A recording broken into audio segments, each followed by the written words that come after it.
Welcome to the Backpage Lead Vidcast with Wayne Carey, and we're looking at the last round's matches and the ones coming up. And did you see the Collingwood St Kilda game?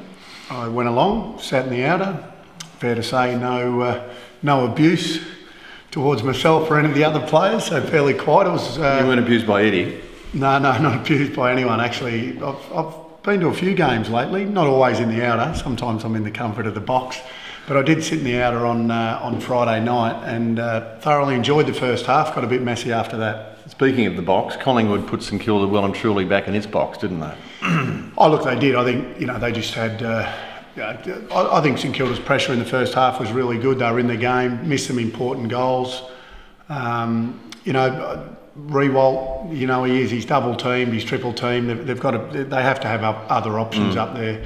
I thought their effort was pretty good. Collingwood just a much better side at the moment. Saints went into that game, in some good form. I mean, beating Fremantle. I think they'll. I don't think they'll be too disheartened with that. I think obviously they've got a big game coming this Friday night against the Bulldogs, which you'd pretty much say the loser of that.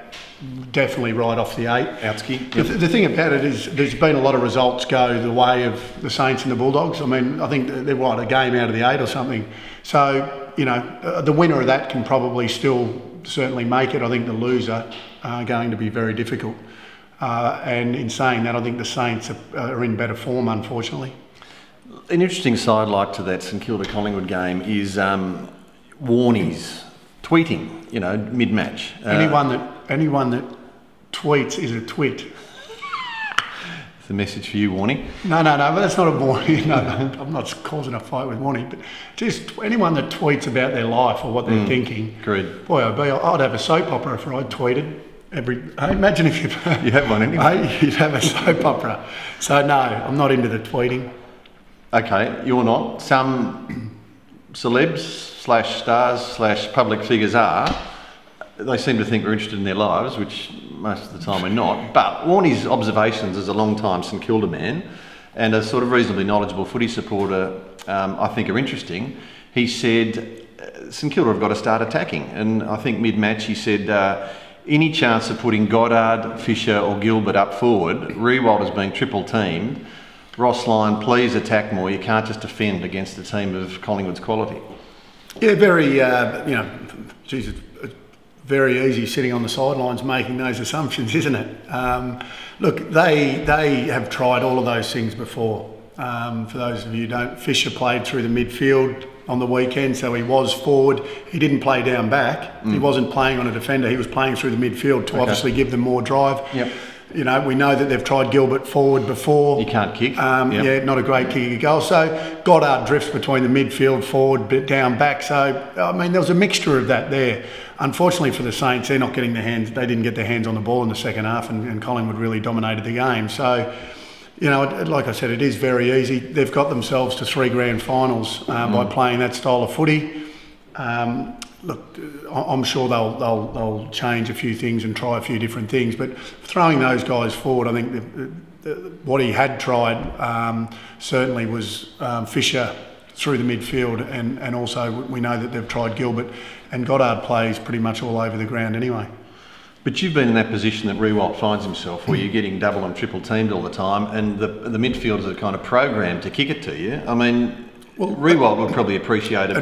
It gets back to we know the fitness levels of Rewalt. We know how hard he works. What it gets back to is it's the other forwards that have to draw those forwards away. You have to put yourself and be leading into areas that are dangerous. If you're not doing that, then naturally the defenders go to where they think the ball's going to go. So if it's going to go to Rewalt, very easy to pick off. So really, the onus lays on those other players that the defenders are playing on. If they're just leading to areas where they know the ball's not going to go, they're not in any dangerous areas whatsoever, then the players just lay off. Your O'Briens, your Shaws, these guys. They're smart footballers. They know that the ball's not going there. They know it's being directed to Rewalt purely because those other players are not leading to the right areas or not working hard enough to get into areas that they can be used. So the forwards need to play smarter.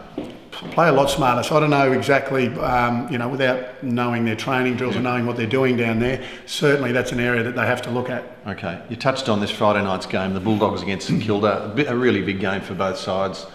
Bullies are going probably even worse than the Saints, shaping as a 0-0 draw, isn't it?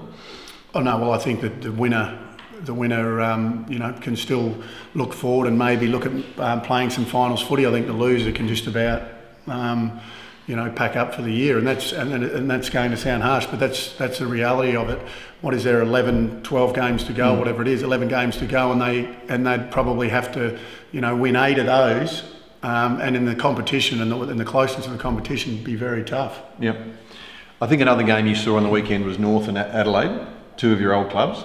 Andrew Swallow's game was pretty remarkable in the North midfield yesterday, wasn't it? Yeah, awesome game. I mean, and the thing that you like about footballers like the Selwoods of the competition, like the Judds, they win their own footy, and that's what I loved.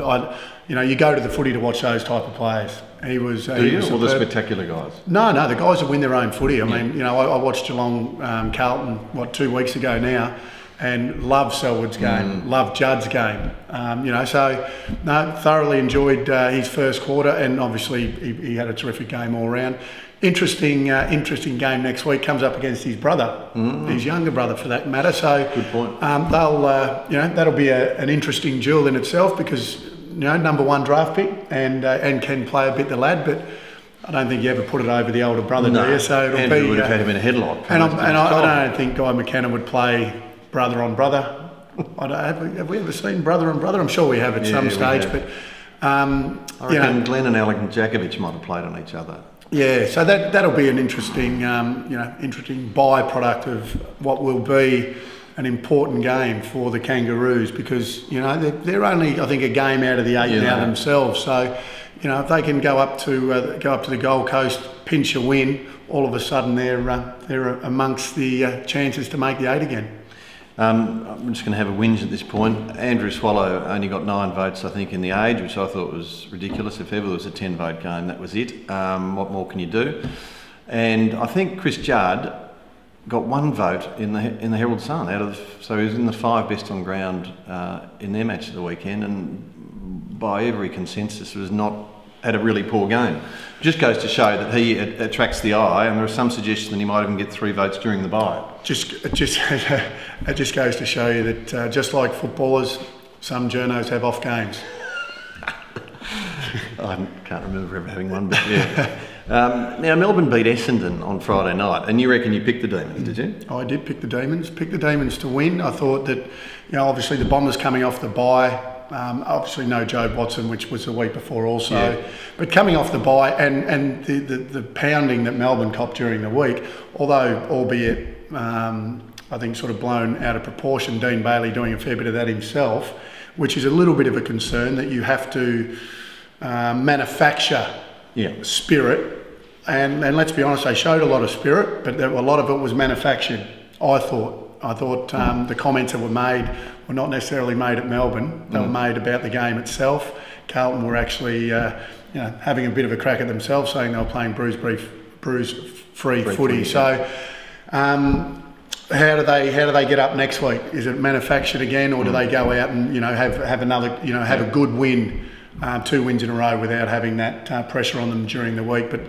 seeing Dean Bailey's enthusiasm and excitement after the game, I thought that was great. Goes to show you how close the players and what they really think of Dean, and that was one part of it that wasn't manufactured. I just thought that was terrific. That was spontaneous, and I love the way they all got around him, and especially the captain Brad Green, who by the way stood up. Great captain's game. It's exactly what you've got to do when your back's to the wall, and the big thing for Melbourne now, though, is to back that up. They really have to narrow the gap between the best and the worst. And that's basically what they are at the moment. They've either been very good or very bad. We want to see another performance like that. Now, the other team, Essendon, who I think you have consistently said would miss the final 8, and you thought, is this their season panning out how you'd imagined? Like they'd start like a bull at a gate and then come back to the field a bit? Yeah, look, at the start of the year, I looked at their list. I thought that, okay, the obvious improvements were the coaching panel and everything else. The list didn't change all that much, to be honest. Okay, they had a fully fit squad, and I know for a fact that they trained hard, and it is, to be honest. I thought, they're an exciting team. They are playing a different brand of footy under James Hird, and they're doing a fantastic job. I just think that, like I said at the start of the year, I didn't think they'd make the 8. I didn't jump off that wagon when they'd had a few great wins. Yep. I still think they'll miss the 8, but in saying that, that's the type of development year that they probably need. If they'd made the 8 this year, and then they drop out the year after because they're not quite ready, then everyone's saying, well, I think they're developing nicely. Are they a final 8 side? Like I said, I probably don't think so. I think they might miss the 8. Now, there was an article about you in the Sunday Age on the weekend, and I know you don't like talking about yourself that much. So let's not do it then. Well, I'd like to ask you a question anyway. Your comeback to the game for the Ted Whitten All-Stars on July the 5th. Now, the last time you strapped on a boot, I think you lasted about, how long was it, 20 seconds before you pinged your calf? Yeah, it was about 4 minutes. 4 minutes. But I hurt the calf. Looking forward to that. Look, it's a great cause. Obviously, they raise a lot of money. Yep. And been asked for, how long I've been retired? 7 or 8 years. Been asked for 7 or 8 years to play in it. Yep. Body feels all right, so I'm going to go out and have a run, and should be a bit of fun. Looking forward to it, and catching up with some mates, which will be good. It'd be good if you end up playing on Scott Cummings. Scott Cummings? Well, that'd be great if I was playing on Scott Cummings, because I dare say I'd get a couple of kicks. That's what I mean. Let's look ahead quickly to these games on the weekend. Geelong and Hawthorn shapes as a beauty on Saturday night. Buddy Franklin might miss with a calf injury. Hawks have always been pretty competitive against the Cats, haven't they? Yeah, look, the Hawks, watched the Hawks game yesterday. Didn't think they were that impressive. Did enough to win. In real trouble in stages. It wasn't for Rioli. They would have lost that game. Geelong are playing terrific footy at the moment, and I think that this will tell us a lot about both clubs. Actually, it'll tell us how good are Geelong. Are Geelong really going like we think they're going? And it'll tell us whether the Hawks are the real deal. I'd love Buddy Franklin to be fit though, to be playing in it. If he's got a calf strain, they may err on the side of precaution and give him another week off. But it'd be fantastic if he did, because we'd have a pretty much full strength, or 2 full strength sides. Yep. And the other one, Melbourne and Collingwood. There's some suggestion that Dale Thomas might be cited by the match review panel, although I don't want to preempt that, for an incident with Clint Jones. But also, it is reported this morning that Dane Swan and Darren Jolly and a couple of other Collingwood players are going to Arizona for this high altitude training camp for a week, and they will miss the game obviously too. You wouldn't have minded going to Arizona mid-season if you had a few niggles, I think Swanee tweeted that he thought he was going to Vegas for a couple of days and then he realised it was Arizona, so he had a bit of fun with that. Look, once again, we just want, if those players are going to be out, we should expect Melbourne to be really competitive, and that's all we want is effort, and they should be competitive. But what a luxury to be able to send some players over for injuries. Is that flirting with your form a little bit too much? Obviously, guys are going to be out for the year. Yeah. But guys just going over and then maybe playing the next week. I don't know. But let's hope it's a good game and not a blowout. Wayne Carey, thanks again for your thoughts. We'll let you continue your training for the Ted Whitten All-Stars and catch up with you next week. Cheers. Thanks, Charlie.